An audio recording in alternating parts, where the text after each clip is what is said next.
வணக்கம்.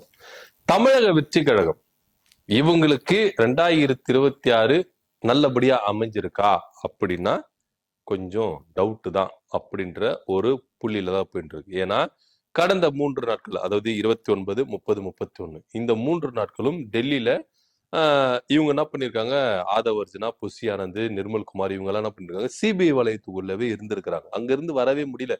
ஐயா நாங்க நியூ இயர் செலிப்ரேட் பண்ணோம், எங்களை அனுப்பி விட்டீங்கன்னா நல்லா இருக்கும் அப்படின்னு கேட்டிருக்காங்க. அப்படிலாம் பண்ண முடியாதுங்க, இருங்க இங்கே நியூ இயர் செலிப்ரேட் பண்ணிட்டு போங்க.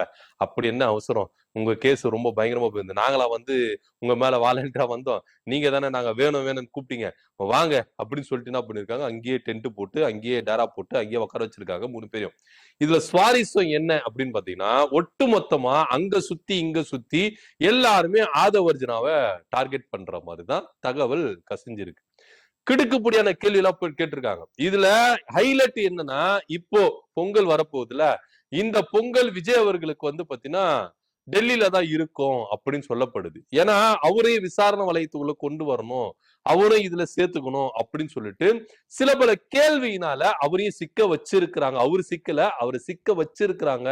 இது யாரு சிக்க வச்சிருக்கா அப்படின்னா, ஆதவ் அர்ஜுனா, புஷி ஆனந்த், நிர்மல்குமார். அது மாத்திரம் இல்லாம அன்னைக்கு செப்டம்பர் 27 அந்த வாகனத்தை ஓட்டிட்டு போனார்ல, அந்த கேரவன் ஓட்டி போனார்ல டிரைவர் அஜித்குமார், இவங்களுடைய பதில்களினால அவர் சிக்கி இருக்கிறாருப்பா அப்படின்னு. பொதுவா பொங்கல்னா விஜய் படம் வந்து பயங்கரமா வந்து ரிலீஸ் ஆகும். போக்கிரி பொங்கல், அதே போல ஜில்லா போன்ற படங்கள்லாம் வந்து நிறைய படங்கள் பொங்கல் அன்னைக்கு ரிலீஸ் ஆகி, இப்பா இந்த பொங்கல் தளபதி தான்ப்பா, விஜய் பொங்கல் தான்ப்பா அப்படின்னு சொல்லிட்டு பேசும் பொருளா இருக்கு. ஆனா இன்னைக்கு விஜய்க்கு பொங்கல் வந்து டெல்லியில தான் இருக்குது அப்படின்ற ரேஞ்சுக்கு கொண்டு போயிட்டாங்களா அப்படின்னா அது ஒரு பெரிய ஆச்சரியம். அப்படி என்னப்பா கேட்கப்பட்டது, அப்படி என்ன சிபிஐ வலயத்துக்குள்ள ஆதவ் அர்ஜுனா மாட்டிக்கிட்டாரு அப்படின்னா, எல்லாருமே புஷி ஆனந்த் முதற்கொண்டு என்ன பண்ணிருக்காரு, ஆதவ் அர்ஜுனாவை தான் கை கட்டிருக்காங்க. குறிப்பா சிபிஐ எந்த மாதிரி கேள்விகள் கேட்டிருக்கிறாங்க அப்படின்னு பாத்தீங்கன்னா, அன்னைக்கு ஏன் இந்த அளவுக்கு கிரௌட் இருக்குது, காவல்துறை உங்களுக்கு அலர்ட் கொடுத்தாங்களா, காவல்துறை அலர்ட் கொடுக்காம நீங்களா போனீங்களா, இல்ல அவங்களுடைய பர்மிஷனோட போனீங்களா அப்படின்னு சொல்லிட்டு ஆதவ் அர்ஜுனாட்ட கேள்வி மேல கேள்வி கேட்டிருக்காங்க.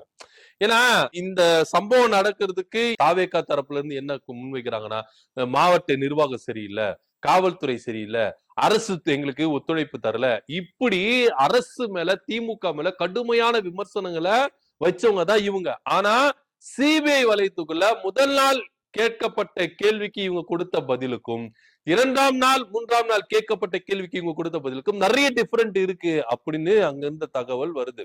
அப்படி இருக்கும் பொழுதுதான் 2ஆம் நாள்லயும் 3ஆம் நாள்லயும் திமுக பத்தியும் மாவட்ட நிர்வாக பத்தியும் இவங்க பேசல, நல்ல விதமா பேசி இருக்கிறாங்க. சோ அப்படியா அங்கிருந்து வருகிற தகவல் வருது அப்படின்னு சொல்லிட்டு நிறைய விஷயங்களை நம்ம பாக்குறோம். இப்படியா இருக்கும் பொழுதுதான் ஆதவ் அர்ஜுனா என்ன சொல்லி இருக்கிறாரு அப்படின்னு பாத்தீங்கன்னா, இல்ல திமுக மேலதான் தப்பு அப்படின்னு சொல்லி இருக்கிறாங்க. அதற்கு சிபிஐ என்ன பண்ணிருக்காங்கன்னா, அந்த கேரவன், அதாவது அந்த வண்டி இருக்குல்ல, அந்த கேரவனுடைய சிசிடிவி காட்சி என்ன பண்ணிருக்காங்க, எடுத்து சொல்லிருக்காங்க. அங்க காவல்துறை கிட்ட ஆதவ் அர்ஜுனா சில பல பேச்சுவார்த்தைகள் நடத்தி இருக்கிறாரு.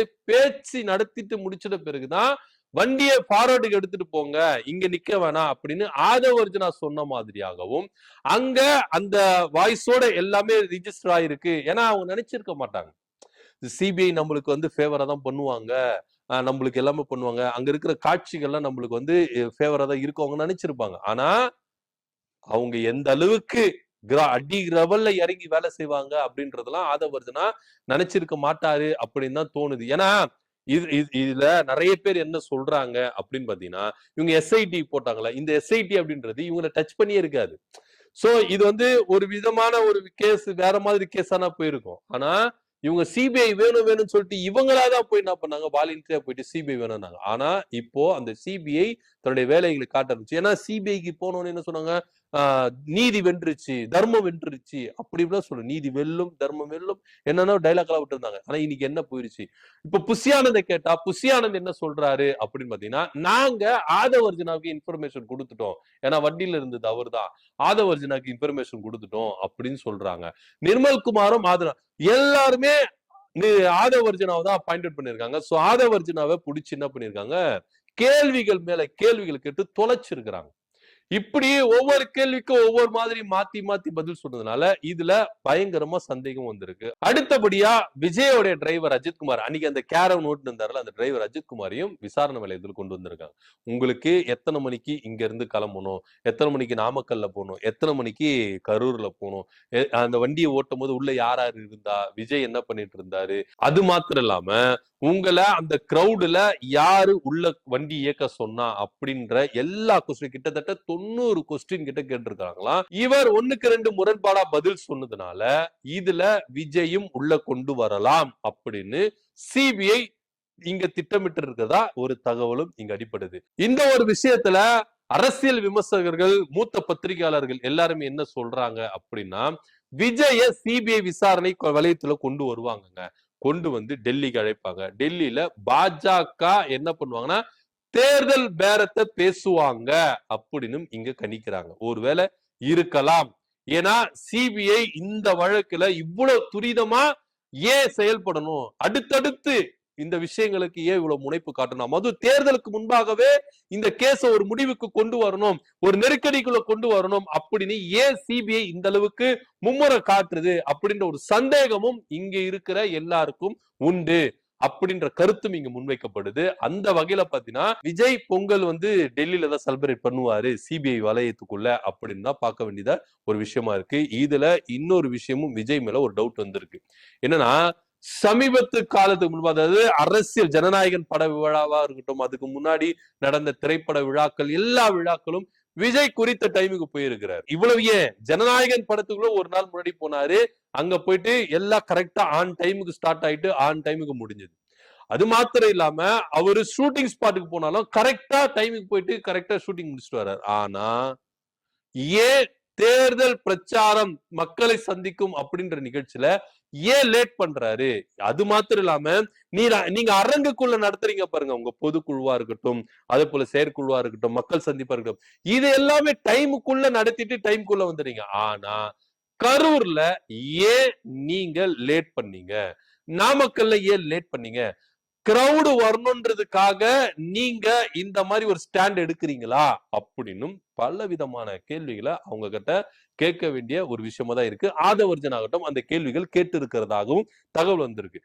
அது மாத்திரம் இல்லாம அன்னைக்கு நீங்க ஏற்கனவே ஷெட்யூல் போட்டீங்க, கரூர் ஷெட்யூல் உனக்கு அன்னைக்கு இல்லவே இல்லை, ஆனா அது நீங்க ஏன் சேஞ்ச் பண்ணீங்க, யார் உங்களை சேஞ்ச் பண்ண சொன்னா, இப்படி பல கேள்விகளை கேட்டு இருக்கிறதாகவும் தகவல் வந்திருக்கு. அது மாத்திரம் இல்லாம ஆதவர்ஜனா கூடுதலா என்ன சொல்லி இருக்கிறாருன்னா, நாங்க 12 மணில இருந்து தான் கிரௌடு வருவாங்க நாங்க சொன்னோம், 12 மணிக்கு விஜய் அங்க வருவாரு நாங்க சொல்லவே இல்லை அப்படின்னு ஒரு கேவலமான அறிவு கட்டத்தனமான ஒரு விஷயத்த சொல்லி இருக்கிறாருன்னா, அது வந்து எப்படி இவங்களெல்லாம் வந்து ஒரு கட்சியில ஒரு ஒரு மேலான இடத்துல வச்சிருக்கிறாங்க, இவங்கள எப்படி மக்களை வந்து மக்களுக்காக ஆட்சி செய்வாங்க, உங்களுடைய பேச்சில ஒரு கண்ணியம் இல்லையே அப்படின்ற ஒரு வகை. ஏன்னா 12 மணிக்கெல்லாம் கரூர்ல வந்துருவாரு அப்படின்னு தான் சொன்னாங்க. ஆனா இங்க அது இப்படியா திரித்து பேசுது அப்படின்றதுதான் இதோ ஒரு வேதனைக்குரிய விஷயமா இருக்குது. ஆனா இவர் என்ன பண்றாரு, மா சுப்பிரமணியன் அவர்களை அறிவு இருக்கா அப்படின்னு பேசுறாரு. ஒரு மினிஸ்டர் தரைக்குறவான வார்த்தைகளை சொல்லி இப்படி திட்டலாமா அப்படின்ற ஒரு கேள்வி இருக்குல்ல. நீங்க விமர்சனங்களை வைங்க, கடுமையான விமர்சனங்களோட முன்வைங்க, ஆனா அது எந்த துணியில வைக்கிறோம், எந்த வார்த்தைகளை யூஸ் பண்ணி வைக்கிறோம் அப்படின்னு ஒரு விஷயம் இருக்குல்ல. இவங்க எல்லாமே வேணும்னு ட்ரிகர் பண்றோம் அப்படின்ற ஒரு விஷயத்துக்காகவே இவங்க எல்லாம் பண்ணிட்டு இருக்காங்க. ஏன்னா இப்ப சிபிஐ வலயத்துக்குள்ள மாட்டிக்கிட்டாங்க. இத திசை திருப்பணும்னா இந்த மாதிரி விவகாரங்களை என்ன பண்றாங்க, வேணும்னு தூண்டி விடுற விதமா தான் ஆதவர்ஜனுடைய செயல்கள் இருக்குது. ஏன்னா ஏற்கனவே ஒரு பொதுக்குழுல இதே போலதான் முதல்வர் அவர்களையும் திமுக அவர்களையும் பத்திரிகையாளர் நக்கீரன் அவர்களையும் என்ன பண்ணாரு, கேவலமா பேசினாரு, கீழ்த்தனமா பேசினாரு, தூண்டி விடுகிற ஒரு விதத்துலதான் இவர் பேசினாரு. ஆனா இவருடைய பேச்சுகள் ரொம்ப மோசமா இருக்கு. விஜய் அவர்கள் இதுவரை கண்டிக்கணும் அப்படின்ற ஒரு கோஷமும் ஒரு கோரிக்கையும் அவர்கள் மத்தியில் எழும்பதான் செய்யுது. இதெல்லாம் விஜய் பார்த்துக்கிட்டு சும்மாதான் இருக்கிறாரு அப்படின்னா அவருக்கு எல்லாமே தெரியாம இருக்குமா அப்படின்னா நிச்சயமா தெரியும். விஜய் இதை வேணும் ட்ரிகர் பண்ணணும் அப்படின்ற ஒரு விவகாரத்துல அது இருக்கு. இதை திசை திருப்பணும். சிபிஐ வழக்கு இவங்க வகையா மாட்டிக்கிட்டாங்க. இன்னும் கேட்டா சிபிஐ வழக்கு இவங்க தான் வேண்டி விரும்பி கேட்டாங்களே, கோர்ட் உச்ச நீதிமன்றத்து வரைக்கும் போயிட்டு போராடி எங்களுக்கு சிபிஐ தான் வேணும் அப்படின்னு சொல்லிட்டு என்ன பண்ணாங்க, இவங்க தான் கேட்டு வாங்கினாங்க. ஆனா இன்னைக்கு இது இவங்களுக்கே பேராபத்தா போயிருச்சு, மாட்டிக்கிட்டாங்க அப்படின்ற மாதிரிதான் இங்க பார்க்கப்படுது. இதுல இருந்து எப்படியான திசை திருப்பணும் அப்படின்ற மாதிரி தான் ஒரு மினிஸ்டரை தரக்குறைவா பேசுறது, வேற மாதிரி என்ன எடுத்துட்டு போற விவகாரமா இருக்கு. என்ன உண்மையிலேயே ஆக்சுவலா அங்க என்ன நடக்குது, அங்க என்ன சம்பவம் நடக்குது, கள நிலவரம் என்ன அப்படின்னு ஒரு ஜெனரல் நாலேஜ் கூட இல்லாம ஆதவர்ஜுனா பேசுறது வந்து அது சிரிக்கிறதா இல்ல கோவப்படுறதா இல்ல இவங்க இப்படிதான்ப்பா அப்படின்னு சொல்லிட்டு கடந்து போறதா நம்மளுக்கு தெரியல. சிபிஐ விசாரணையில ஆதவர்ஜுனா வகையா சிக்கிக்கிட்டாரு. அதுக்கு அடுத்ததா இந்த வழக்கு விசாரணையில விஜய் அவர்களையும் கூப்பிட்டு விசாரிக்கப்படும் அப்படின்னு பேசப்படுது. அது பொங்கலா தான் இருக்கும். இந்த வருடம் விஜய் அவர்களுக்கு பொங்கல் டெல்லியில தான், அதுவும் சிபிஐ அலுவலகத்துல தான் அப்படின்னு பேசப்படுது. இதை பத்தியோட கருத்து என்ன அப்படின்னு கமெண்ட் பண்ணுங்க. நன்றி, வணக்கம்.